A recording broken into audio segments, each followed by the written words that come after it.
Ya, kekasih Mario Dandi, anak AG, hari ini kembali menjalani sidang kasus penganiayaan berat terhadap David Ozora dengan agenda penyampaian nota pembelaan atau pledoi. Sidang kembali digelar secara tertutup hari ini pemirsa di Pengadilan Negeri Jakarta Selatan. Setelah pihak anak AG membacakan pledoi, hakim langsung memberikan kesempatan kepada jaksa penuntut umum untuk menanggapi atau menyampaikan replik. Anak AG membacakan pembelaannya atas dakwaan jaksa sebelumnya. Jika sidang replik dan duplik bisa selesai dengan cepat, maka putusan anak AG rencananya akan dibacakan pada hari Senin. Namun, jika tidak, maka sidang vonis yang digelar pada hari Senin malam ini digelar setelah pembacaan replik dan juga duplik dari JPU serta penasehat hukum anak AG. Sidang pembacaan putusan digelar terbuka untuk umum, namun kehadiran anak AG bergantung pada kewenangan hakim.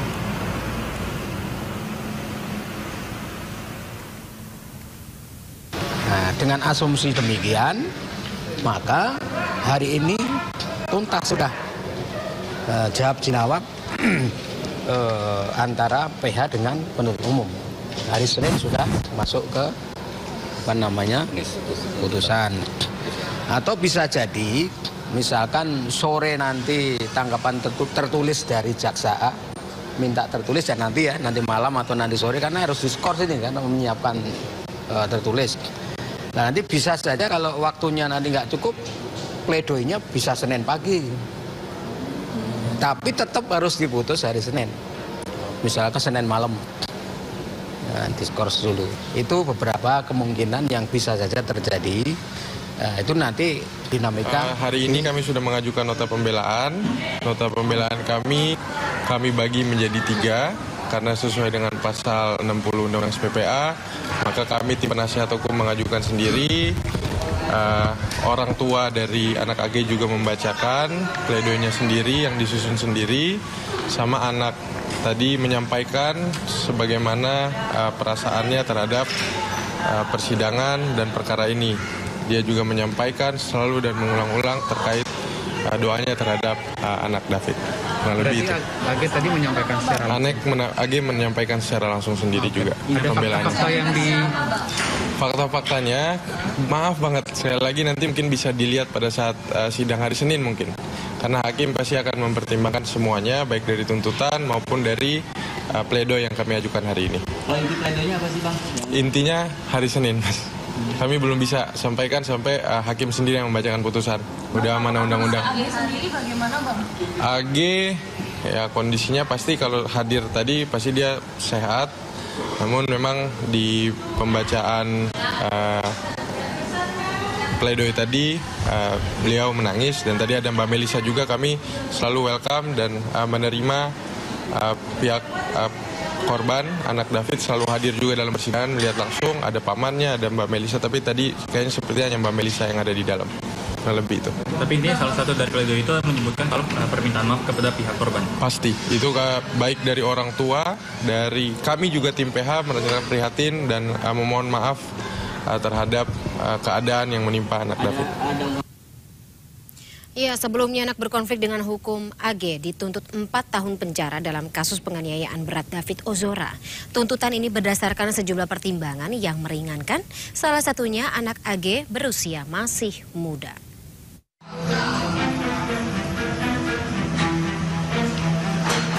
Jaksa menuntut anak berkonflik dengan hukum AG 4 tahun penjara. Dalam sidang yang digelar tertutup, jaksa menilai teman wanita dari Mario Dandi melanggar pasal 355 ayat 1 KUHP tentang penganiayaan berat berencana terhadap David Ozora. Kepala Kejaksaan Negeri Jakarta Selatan Sarif Sulaiman menyebut tuntutan jaksa dikeluarkan berdasarkan pertimbangan. Salah satu hal yang memberatkan adalah membuat David Ozora mengalami luka berat. Ya, contohnya kalau yang lebih meringankan karena dia anak, ya, dengan usia muda, maka diharapkan dapat memperbaiki kekuatannya, ya, dengan masa depan yang masih panjang, salah satunya. Oke, cukup, saja. Ada lain? Pak, ada tuntutan denda tidak, Pak? Kalau di KUHP tidak ada denda, ini tidak ada KUHP. Jadi pasal 355 ayat 1 KUHP tidak ada denda. Sementara kuasa hukum AG berharap bisa mendapat keadilan atas kasus yang menjerat AG tersebut. Kita pasti berharap yang terbaik bagi anak dan pastinya keadilan untuk semua. Kami juga sangat kooperatif, teman-teman juga melihat prosesnya, kami selalu sampaikan sebagaimana yang harus kami sampaikan. Jadi kita berharap keadilan untuk semua, termasuk untuk anak AG dan anak David. Terkait tuntutan jaksa ini, pihak AG akan menyampaikan nota pembelaan, sementara sidang putusan akan digelar terbuka, namun terdakwa tidak akan dihadirkan di dalam sidang. Dari Jakarta, Ismalia, iNews melaporkan.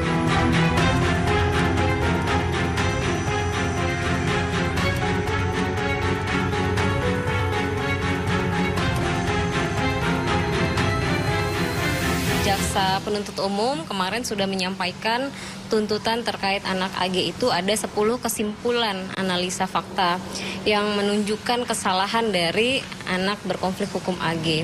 Sehingga kami melihat dalam penyampaian nota pembelaan pledoinya kuasa hukum AG hari ini itu cukup rapuh dan tidak kuat, tidak mampu membuktikan terkait analisa yuridis maupun analisa fakta yang mampu membantah fakta-fakta atau kesimpulan yang telah disampaikan oleh jaksa penuntut umum kemarin. Nah, dalam penerapan pasal 355 ayat 1 junto 355 ayat 1 junto 55 KUHP, kami tidak melihat setelah kami kaji kembali tidak ada pengurangan selain dari 12 tahun yang dikurangin setengah kalau itu pidana anak. Sehingga kami berharap nanti putusan majelis hakim akan memberikan vonis yang sangat maksimal di atas dari tuntutan jaksa penuntut umum. Dalam nota pembelaan yang tadi disampaikan oleh kuasa hukum, dalam amarnya dimintakan untuk majelis hakim atau hakim tunggal ini untuk memutuskan bebas ya terkait AG. Jadi kami melihat sungguh tidak rasional jika bebas mengingat kondisi David sampai hari ini sudah 47-an hari di ruang ICU dan jika bicara terkait dengan usia. Ya pemirsa kekasih, Mario Dandi, anak AG, kembali menjalani sidang kasus penganiayaan terhadap David Ozora dengan agenda penyampaian nota pembelaan atau pledoi. Anak AG membacakan pembelaannya atas dakwaan jaksa yang sebelumnya menuntut pidana penjara 4 tahun. Kita bahas lebih lanjut terkait dengan proses hukum yang masih berjalan sampai dengan saat ini bersama dengan narasumber yang sudah bergabung dalam MNC News Prime malam hari ini. Yang pertama ada kuasa hukum David Ozora Melisa Anggraini, kemudian kuasa hukum dari anak AG Birawa J. Arifi, serta pakar hukum pidana Universitas Jenderal Sudirman Prof. Hipnu Nugroho. Selamat malam Prof. Hipnu, Birawa dan juga Mbak Melisa. Selamat malam Mbak. Selamat malam Mbak. Assalamualaikum semuanya, sehat-sehat ya saya harap ya, walaupun proses hukum ini berjalan begitu lama dan tentunya juga berdampak bagi waktu dan juga tenaga terutama untuk Birawa dan juga Mbak Melisa. Tapi saya ingin ke Birawa terlebih dahulu. Birawa, dalam pledoi hari ini kami dengar informasinya berhubung karena sidang juga dilaksanakan secara tertutup sehingga awak media tidak bisa masuk ke dalam. Tapi kabarnya klien Anda menangis di hadapan majelis hakim. Ya, terima kasih Mbak Fani. Memang betul, tadi sempat ada momentum yang cukup mengharukan ketika orang tua dari anak menyampaikan nota pembelaan pribadi dan juga terdapat beberapa pesan-pesan yang sudah disampaikan oleh anak AG sendiri. Memang di sana tidak hanya anak AG ya yang menangis, namun juga dari orang tua anak AG dan juga beberapa pihak dalam ruang persidangan tercampur haru dalam rasa rasa sedih dan juga emosional yang sangat kuat terhadap pembelaan yang telah disampaikan tidak hanya oleh kuasa hukum, penasihat hukum, tapi juga oleh anak AG itu sendiri. Oke, apa yang disampaikan, Birawa? Ya, jadi memang di sini kan kita ada beberapa bagian, khususnya untuk dari nota pembelaan kami sendiri, tentunya kami menyampaikan hal-hal yang merupakan hak kami untuk disampaikan dalam suatu pledoi, khususnya terkait 10 kesimpulan yang telah disampaikan jaksa penuntut umum dalam tuntutan. Di sini kami berusaha untuk bisa menjawab ya satu persatu segala hal yang sudah dituntut oleh jaksa penuntut umum dan tentunya juga menyampaikan bukti-bukti serta argumentasi menurut pandangan kami dan juga anak AG sendiri agar bisa dipertimbangkan kemudian oleh hakim pemeriksa untuk kedepannya bisa disampaikan putusan. Namun selain dari nota pembelaan penasihat hukum, di sini juga kami sempat memberikan kesempatan kepada orang tua, ibu dari anak AG yang sudah mempersiapkan pembelaan pribadi yang telah disampaikan juga dalam persidangan tadi. Seperti itu. Dan anak AG pun juga menyampaikan pembelaan pribadinya yang disampaikan kepada hakim pemeriksa. Oke. Dan ini juga menjadi sebuah pertimbangan tersendiri ya terkait dengan apa saja yang disampaikan dalam pembelaan tersebut. Nanti saya ingin gali lagi, tapi saya ke Mbak Melisa terlebih dahulu. Mbak Melisa, mungkin dari tim kuasa hukum, terutama dari keluarga David, bagaimana tanggapannya atas apa yang disampaikan oleh anak AG dalam persidangan hari ini? Iya, kami melihat seperti yang tadi saya sampaikan, pledoi atau nota pembelaan yang disampaikan oleh kuasa hukum anak berkonflik hukum AG ini rasanya belum bisa menjawab atau membantah secara komprehensif 10 kesimpulan yang dibacakan oleh jaksa penuntut umum dalam tuntutan. Nah, kami melihat dari faktual-faktual yang ada, tentu hakim sudah menguji sedemikian rupa bagaimana konsistensi dan kejujuran dari para saksi-saksi yang dihadirkan di persidangan. Seperti itu. Nah, terkait dengan permohonan maaf, penyesalan dan lain sebagainya yang tadi sempat disampaikan oleh anak AG, keluarganya atau kuasa hukum, kami sih melihat pada saat itu pemeriksaan saksi atau keterangan dari anak pelaku ini tidak mencerminkan atau tidak mewujudkan terkait dengan permohonan maaf itu sendiri, karena dari beberapa kali pertanyaan kami melihat masih belum membuka atau masih belum ada kejujuran seperti itu. Oke, Birawa mungkin tanggapannya dulu deh. Ya, pastinya kami menghormati segala pandangan yang timbul ya atas pelaksanaan pemeriksaan perkara dalam persidangan. Tidak hanya dari pihak perwakilan dari anak korban, namun juga dari perwakilan lainnya yang dihadirkan sebagai saksi dan juga ahli dalam persidangan.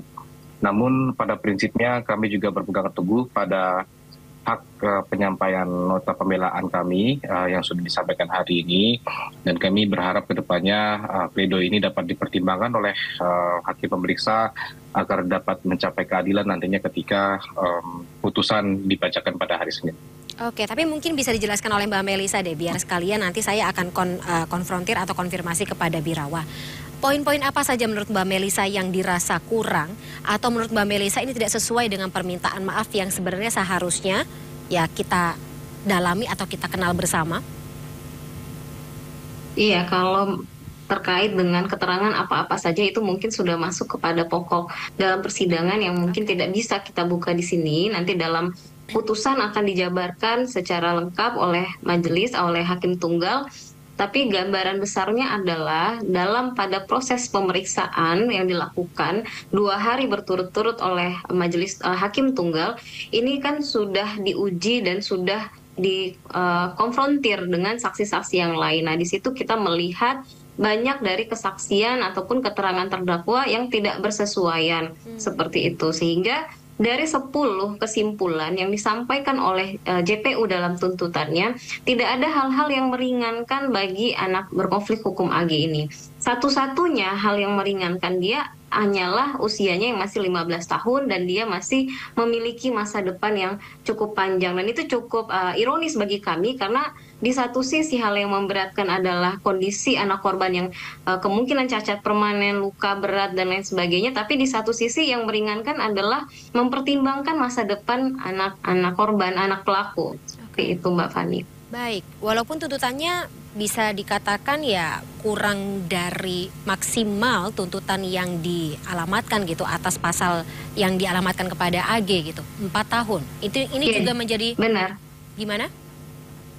Jadi dalam penerapan pasal 355 ayat 1 Junto 55 KUHP terkait penganiayaan berat terencana, ini kan secara analisa yuridis sudah dikulitin sama jaksa penuntut umum. Artinya dalam setiap unsur, apakah itu unsur perencanaan, kesengajaan, turut serta penganiayaan berat dan lain sebagainya itu sudah terpenuhi. Nah, tetapi dalam tuntutan mungkin karena ada unsur yang meringankan terkait usia dan terkait masa depan yang masih panjang, maka tidak diberikanlah tuntutan secara deteren yaitu 6 tahun. Karena kan pengurangannya setelah kita kaji hanya terkait pengurangan di anak, karena anak setengah dari hukuman dewasa. Sehingga kami tetap berharap nanti akan ada putusan dari majelis hakim, yaitu putusan yang sifatnya ultra petita dari tuntutan JPU begitu. Baik, saya sekarang beralih kepada Prof. Hipnu. Prof. Hipnu, saya ingin lihat dari atau minta tanggapan Anda terkait dengan bagaimana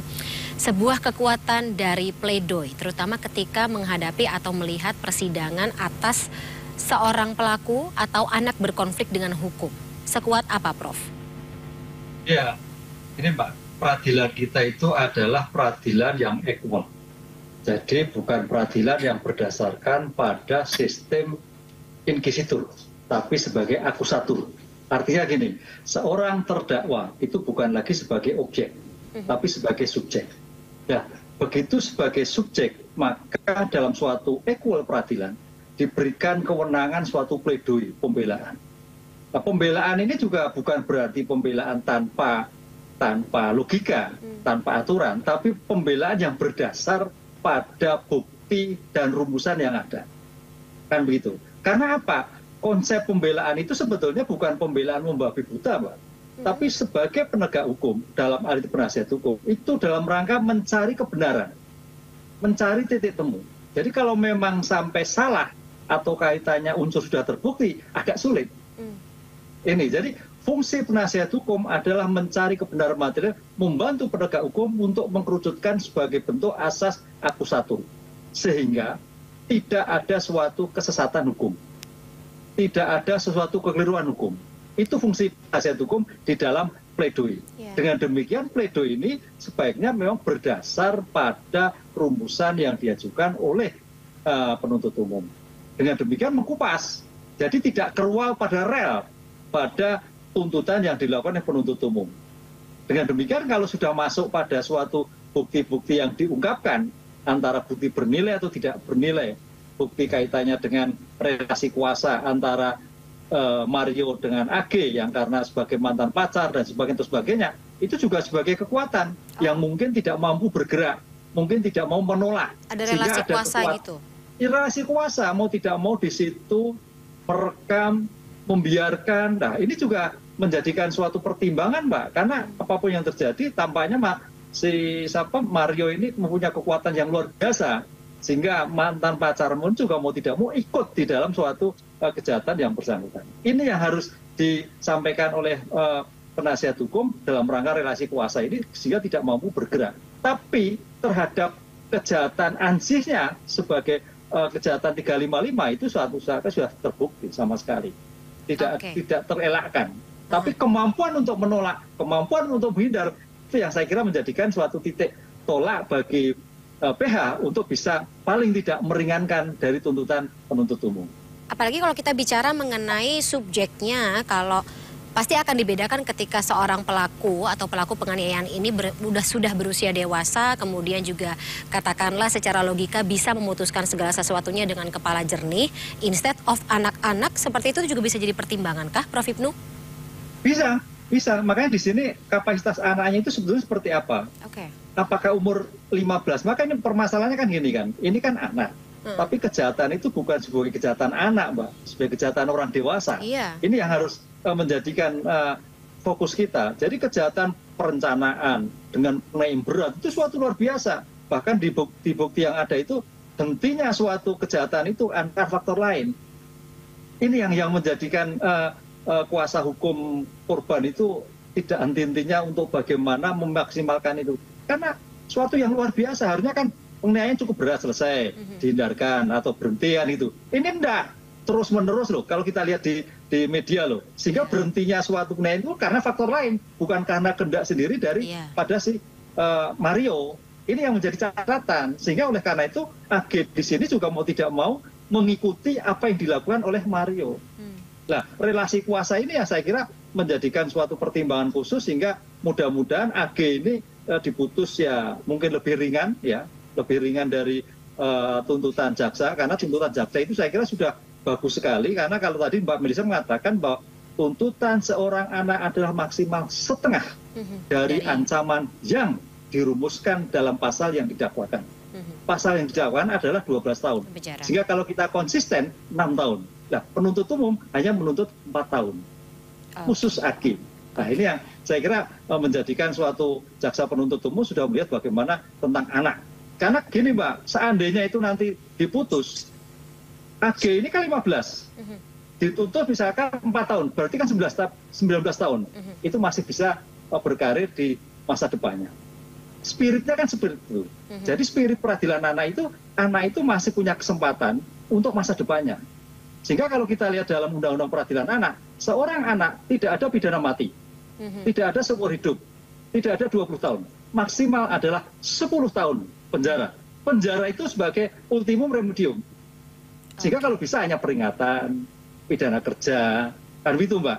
Oleh karena itu kalau kita prediksi AG ini 15, seandainya diputus 10 tahun, berarti kan masih 25 tahun. Jadi masih bisa panjang untuk memberikan kontribusi pada bangsa dan negara. Walaupun, begitu. Ya, baik. Walaupun kalau misalnya kita menimbang terkait dengan apa saja yang disampaikan dalam persidangan, pasti ada faktor-faktor atau alasan-alasan yang bisa meringankan, tapi juga bisa memberatkan sesuai dengan bagaimana nanti perspektif majelis hakim ya dalam akan menimbang atau merumuskan vonis bagi terdakwa atau anak berkonflik dengan hukum ini. Nah, kalau begitu Birawa, apakah materi-materi ini juga tentunya sudah disiapkan dalam pledoi tadi? Yang juga ingin saya gali adalah ketika kita biasanya kan melihat, apalagi kalau kami gitu, awak media yang biasanya meliput sebuah bentuk persidangan begitu. Nota pembelaan atau pledoi disampaikan oleh yang bersangkutan tersendiri. Bagaimana dengan klien Anda kali ini? Apakah dalam pledoi tersebut juga termaktub isi pikirannya, isi hati, seberapa merasa bersalahkahnya klien Anda terkait dengan kasus penganiayaan yang mengakibatkan David Ozora masih terbaring di rumah sakit sampai dengan saat ini? Ya Mbak, jadi memang terkait nota pembelaan yang sudah kami sampaikan, segala hal yang dapat kami maksimalkan ya, argumentasi dan hal-hal lainnya yang sudah terbukti dapat membuktikan bahwa unsur-unsur yang telah dituntut oleh jaksa penuntut umum itu tidak dipenuhi, sudah kami tuangkan semua dalam nota pembelaan tersebut. Dan pastinya ini akan menjadi pertimbangan bagi hakim pemeriksa untuk dapat memberikan putusan yang adil pada hari Senin. Namun kembali lagi harus dibedakan hal-hal yang disampaikan mungkin dalam nota pembelaan yang telah disusun oleh penasihat hukum dan juga nota pembelaan pribadi yang disampaikan oleh anak AG dan juga tadi oleh orang tua dari anak AG. Memang di sini tidak bisa dipukul rata karena memang yang disampaikan oleh anak AG dalam pembelaan pribadinya itu adalah apa yang tertuang dalam isi hatinya. Apa yang selama ini dia rasa menjanggal dan harus disampaikan secara langsung kepada hakim ya, pada penyampaian nota pembelaan. Dan pastinya di situ sudah tidak lagi melihat apakah unsur-unsur yang sebagaimana disampaikan oleh JPU itu terpenuhi atau tidak.